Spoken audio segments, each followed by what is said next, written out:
Kindly recite Surah Fatiha for the grandfather of Mehraban Ali, Sayyid Hussain Shah Shamsi Sabzwari Tabrizi.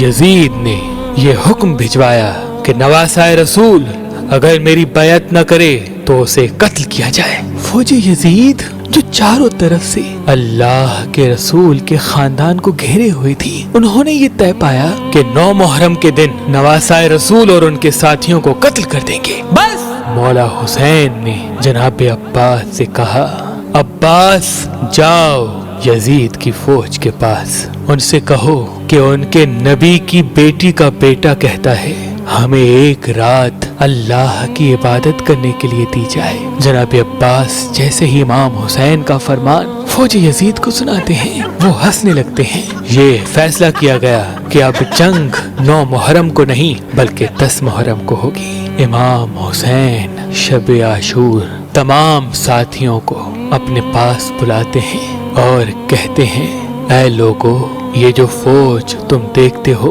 ये सब मेरे खून के प्यासे हैं। कल मुझे कत्ल किया जाएगा, मेरी बहनों बेटियों को बेपर्दा करके बाजारों में फिराया जाएगा। ऐ लोगो, तुमने मदीने से लेके यहाँ तक मेरा बहुत साथ दिया है, अब मैं हुज्जत तमाम करता हूँ, चले जाओ, अपने अपने शहर वापस चले जाओ, तुम्हारी जन्नत का जामिन मैं हूँ। लोग इधर उधर देखने लगे कि मौला ये क्या फरमा रहे हैं, आपको छोड़ के जाए। इमाम हुसैन फरमाते हैं, ऐ लोगो, तुम सबको शहादत का मर्तबा अल्लाह के रसूल से मैं लेके दूंगा, जाओ, चले जाओ। जब इमाम हुसैन ने सबके चेहरे को देखा तो आपने फरमाया, शायद तुम लोगों को आंखों की शर्म ने मारा है। अब्बास चिराग बुझा दो। बस चिराग का बुझना था। इमाम हुसैन सर को झुका के बैठ गए। कुछ देर गुजरी, इमाम हुसैन ने फरमाया, अब्बास चिराग जलाओ। जैसे ही चिराग जले, इमाम हुसैन देखते हैं एक एक मौला का चाहने वाला अपनी तलवार अपने गर्दन पे रख के कहता है, ऐ नवासाए रसूल, इन जालिमों के बीच में आपको तन्हा छोड़ के जाए, जब हम मर जाएंगे आपकी माँ को क्या मुंह दिखाएंगे।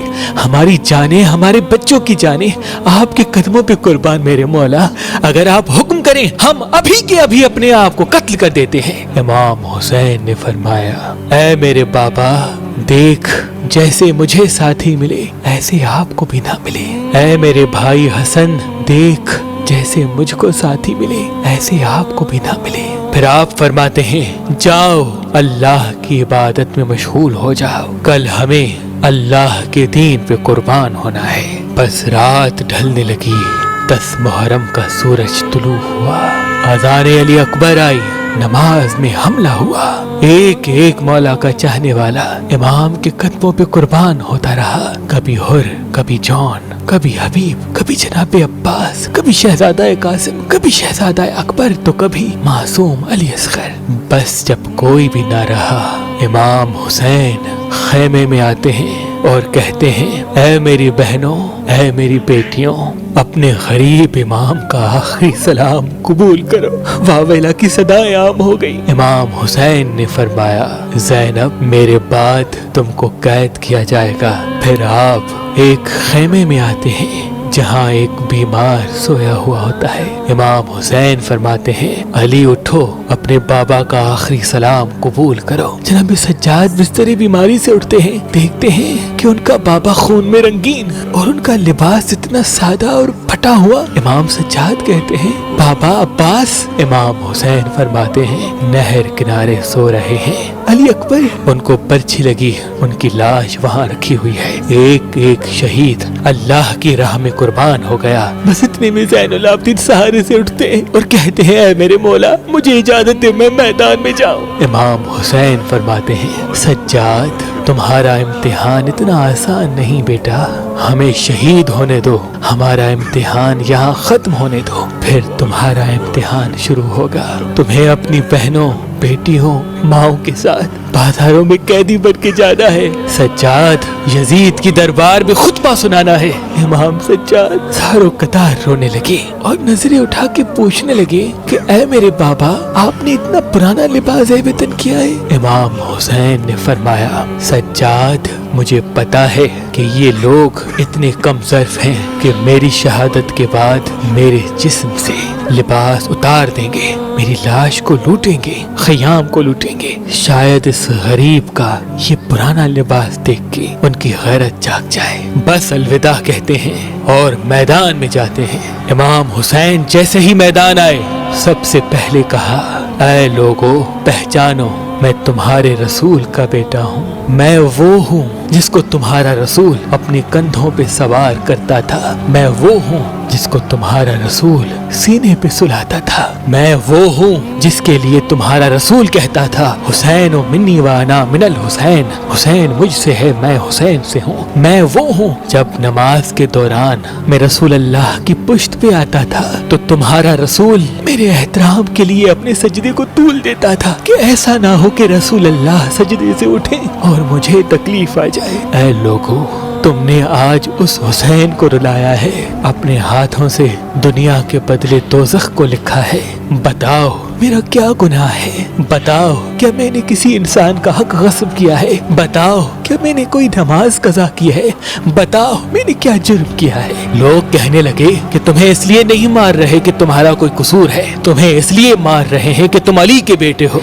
इमाम हुसैन फरमाते हैं, ऐ लोगों, वो अली जो इस्लाम का मुहाफिज था, आज उस अली को ये सिला दे रहे हो कि उसकी औलाद को इस बयाबान में कत्ल कर रहे हो। बस इतने में शिम्र कहने लगा कि हुसैन की बातें न सुनो, बस हमला कर दो। इमाम हुसैन पे हमला हो गया। तारीख ने तहरीर कर दिया कि इस जमीन पे आज से पहले ऐसी जंग कभी न देखी थी। एक तरफ हजारों की फौज थी, एक तरफ 3 दिन का भूखा प्यासा हुसैन इब्ने अली था। लाश फिदा में उड़ते रहे, हजारों लोग फिन्नार होते रहे। अली का शेर, अली की जुल्फकार और रसूल अल्लाह के घोड़े पे सवार है। बस तारीख ने तहरीर कर दिया कि फौज यजीद भागते भागते कूफे तक जा पहुंची। उमर बिन साद कहता है कि शिम्र अभी तक खामोश क्यों हो, हमला क्यों नहीं करते? शिम्र कहता है कि मैं जाऊंगा तो मर जाऊंगा। अरे हुसैन के बच्चों से ना लड़ सके तो हुसैन से क्या लड़ेंगे? इसकी रगों में अली का खून दौड़ता है, इसकी रगों में नबी का खून दौड़ता है। जाओ खैमों को आग लगा दो। बस शिम्र खैमों को आग लगाता है और उमर बिन साद कहता है, और मिला हुसैन पे तीर चलाओ। बस हजारों की फौज ने इमाम हुसैन पे तीर चलाना शुरू कर दिए और वहाँ खयाम को आग लगना शुरू हो गई। इमाम हुसैन कभी फौज की तरफ जाते हैं और कभी खयाम की तरफ जाते हैं। इतने में उमर बिन साद कहता है, जिसके पास जो जो चीज है वो फेंक के मारे। किसी ने नेजा मारा, किसी ने तलवार फेंक के मारी, कोई तीर मारता रहा, कोई पत्थर मारता रहा। जिसके पास मारने के लिए कुछ न था वो करबला की गर्म मिट्टी उठा के हुसैन की तरफ फेंकता रहा। बस इतने में आवाज आती है, हुसैन हुसैन तू कामयाब हो गया।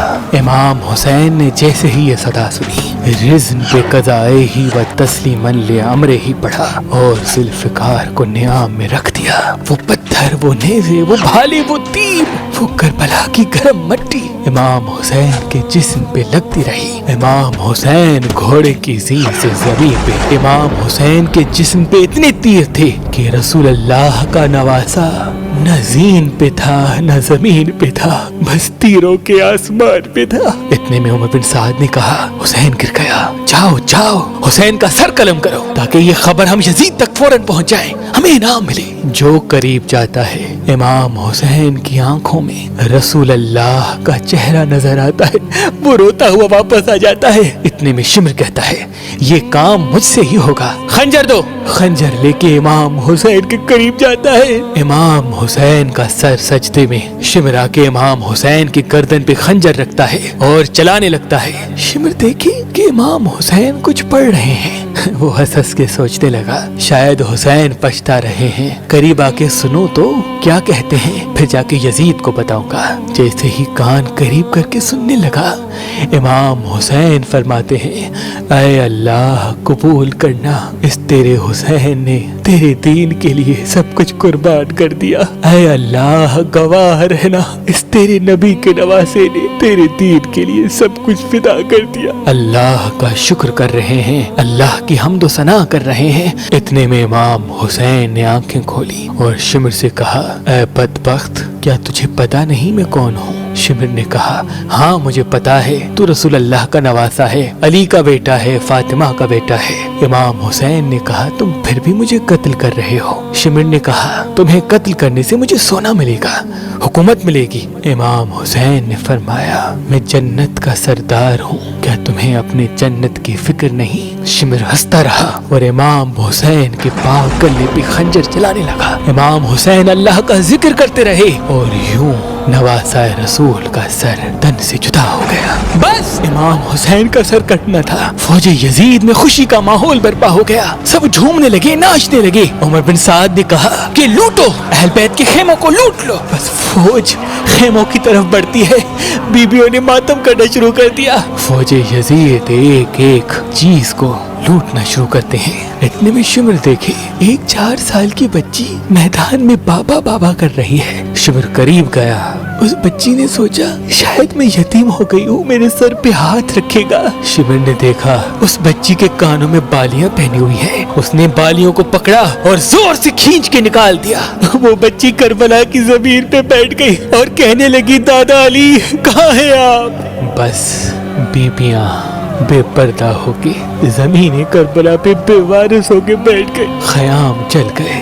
اتنے میں عمر بن سعد کہتا ہے کہ یزید کا حکم ہے کہ سب کے جسم سے سر کاٹ کے میرے پاس لے کے آؤ اور لاشوں پہ گھوڑے دوڑاؤ، تاکہ دنیا کو معلوم ہو جو اس یزید کے سامنے آئے گا، یزید اس کی بیٹیوں بہنوں کو بے پردہ کر دے گا اور اس کی لاشوں کو ایسا کر دے گا کہ کوئی اسے پہچان بھی نہیں پائے گا۔ شمر نے کہا، ہاں لاشوں کو لگاؤ، گھوڑوں کو تیار کرو۔ کسی قبیلے سے آواز آئی کہ اکبر کی ماں ام لیلا ہمارے قبیلے سے ہے، ہم اکبر کی لاش پہ گھوڑے نہیں دوڑائیں گے۔ عمر بن سعد نے کہا، ٹھیک ہے اکبر کی لاش جدا کر دو۔ کسی نے کہا جون ہمارے قبیلے سے ہے، اس کی لاش جدا ہو گئی۔ کسی نے کہا اون و محمد ہمارے قبیلے سے ہیں، اس کی لاش جدا ہو گئی۔ کسی نے کہا ہر ہمارے قبیلے سے ہے۔ کسی نے کہا جناب عباس پہ ہم گھوڑے نہیں دوڑائیں گے۔ کسی نے کہا قاسم یمن کی شہزادی کا بیٹا ہے، ہم اس پہ گھوڑے نہیں دوڑائیں گے۔ کربلا کی تاریخ نے تحریر کر دیا کہ جتنے بھی شہید تھے ان کے لیے کوئی نہ کوئی یہ کہنے لگا کہ اس کا تعلق ہمارے قبیلے سے ہے۔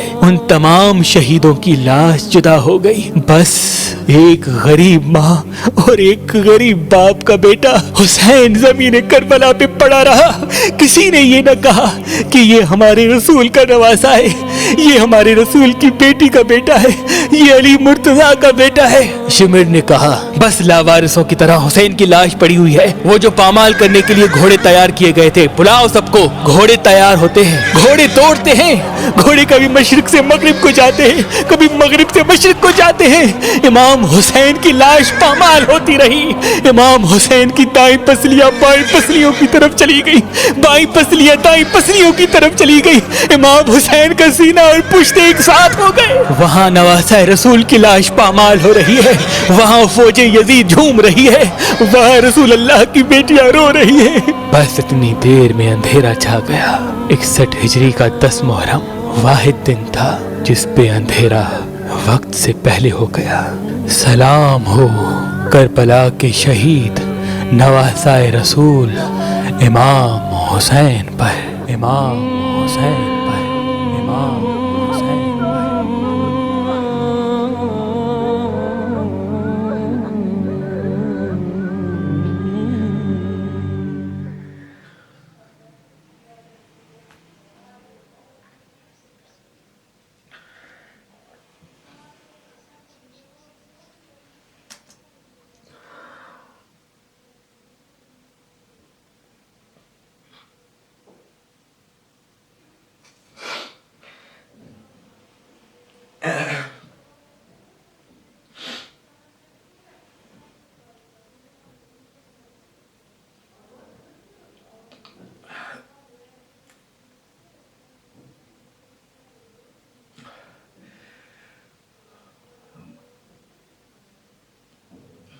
مجھے نہیں لگتا کہ آئی تھنک میں کچھ بول پاؤں گا اس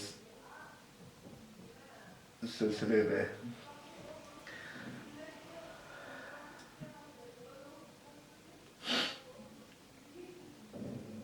I'll just say کہ اگر